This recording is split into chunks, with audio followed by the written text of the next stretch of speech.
楊康襲警判監，獄中斷食3日抗議。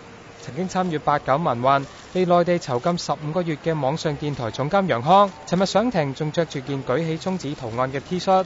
根據警方喺庭上播放嘅影帶，6月9號被告喺中聯辦外示威，要求釋放維權人士譚作人。譚作人因為揭露內地豆腐渣工程同寫6四文章，被控煽動顛覆國家政權罪而入獄。當示威結束之後，被告同女長毛雷玉蓮等4個人折返。女長毛高舉1袋豆腐，警察就警告佢唔好掟入中聯辦，否則拘捕佢。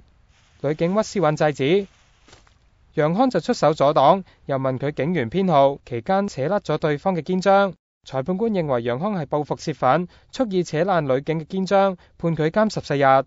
至於另一項阻差辦公罪，裁判官認為佢高舉豆腐唔構成阻差辦公，判佢無罪。香港人權監察就指刑罰過重。你同警察去即抗爭咧，有時候就好易蝕底咯，因為檢控權喺佢度。咁你同佢衝撞，咁佢就唔會告自己。